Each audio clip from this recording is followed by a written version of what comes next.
I was 21 years of age. This is not long ago, 21 years of age. Yesterday was my birthday. And me and Andrew, what did we eat on my birthday? KFC. Why did we eat KFC? Because when I was 21, me and Andrew used to have no food. I used to drive my broken Volkswagen Golf to the KFC restaurant in Dunstable, United Kingdom.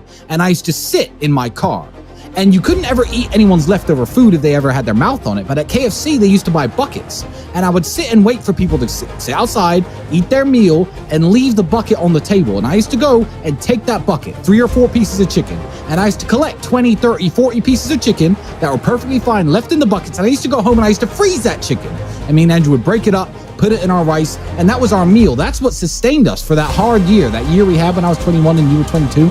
That's how broke we were. I used to scavenge chicken from KFC because I thought, fuck it, I'm not dying and I'm not losing my kickboxing fights because I don't have enough protein. What am I going to do to make it through the day? That's how broke I was. And that's a sad story if you never make it out. To me, that's a happy story. That's a story of triumph. Now it's like, hey, Andrew, it's my birthday. What we doing? KFC? And it's a big joke. We sit there eating our KFC laughing about how we used to scavenge KFC chicken. What advice would you give to people who are just like chronic procrastinators? They're just not taking action. Yeah, the advice is very simple. I have the perfect piece of advice for them. It's have fun staying poor. Have fun staying poor. You're never going to make it. I don't care.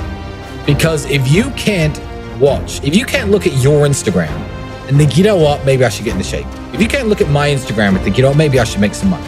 And you literally, with all the inspiration shoved in your face nowadays, I mean, you are sitting in this luxury apartment in Dubai overlooking the ocean. Oh no, I don't even know what day is it. What day is it? What day it is? Sunday. Well, Sunday afternoon. Like, this is what we do. If you can't watch people like us, if you're watching this podcast and think I need to do something and you're a procrastinator, good. I don't care. Have fun staying broke. Because like you said, I need someone to wash my cars. I need people like you. So not everyone can make it to the top, and there's no help for those people who can't motivate themselves. If you can't pay your bills, you know, it's hard to pay your rent, you're eating the crappiest food, you're driving the crappiest car, all the beautiful women in the world don't look at you, can't afford any nice clothing, and you're sitting around thinking, oh, well, you know, just a few more hours playing Fortnite, then that's your station in life, and enjoy it. And you got to understand, if you want that life which you're dreaming of, you have to make some sacrifices. Of course. And even when it comes to relationships and women, I've had to make sacrifices. I've had to end relationships. I've had to just go through phases where I didn't even bother at all, just to keep my mind focused on the mission and to avoid the distractions. It's very hard to become successful. It's very hard to become rich and successful, and that's why very few people do it. It's very hard to become influential, to get people following you, to get people listening to you.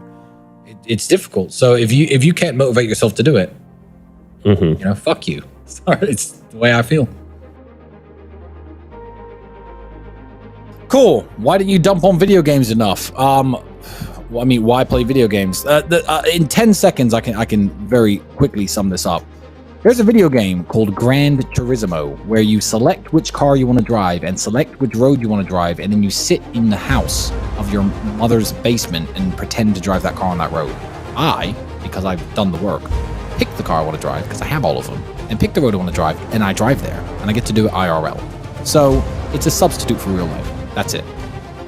So it's a lazy man's way of feeling like he's achieved something, because video games are made to be completed. Every level was designed, okay, let's make it this hard, but they need to complete it. Life, you can actually fail at. Life isn't made to be completed. Not everyone doesn't end up here.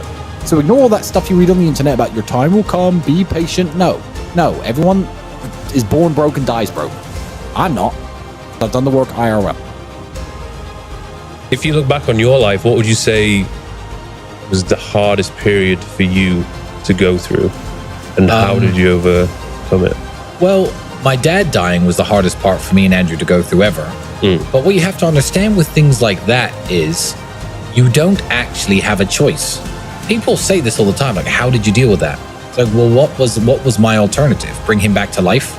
There is no way out of it. So you can either, and people say this all the time, oh, my mother's got cancer, she's going to die in 6 months. What do? I say enjoy the next 6 months with her. As much, like, there are lots of situations in life where your hands are tied.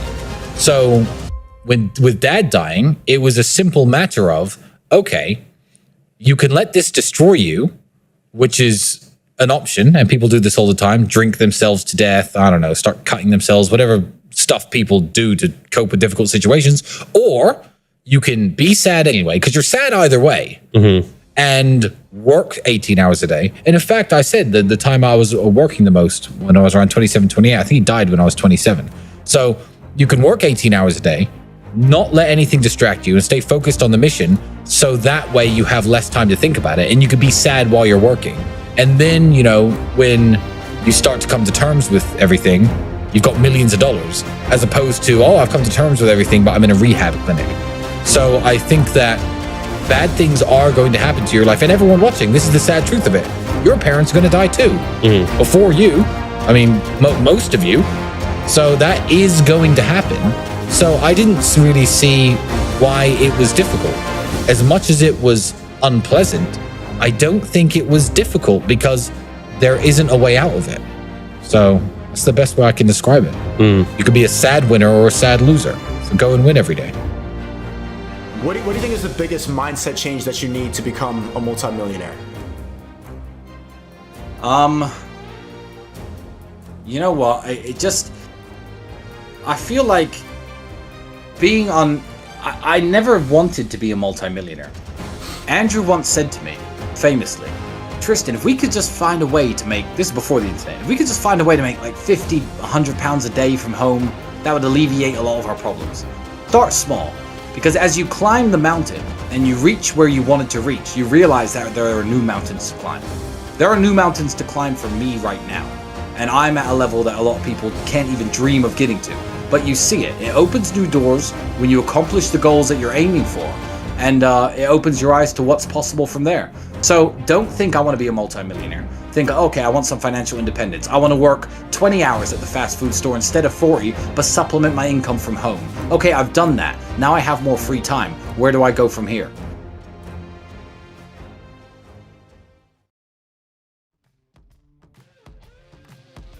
You know the best thing about becoming influential and successful and rich and smart and all the on the life trajectory that people like me and you are on? The coolest thing is exercise. Yeah. Oh, hi. Oh, yeah, it's a shame it didn't work out. Yeah, shame for you. That is pretty funny. Every single one of them has messaged me. I know. Oh, but at some point, they all message you or you catch them watching. And that one in particular, she did not stop messaging me because she knew she fucked up. Remember my quote, everyone who I've ever lost is worse off without me. It's the Tristan Tate original quote. Remember that one. Because it's true.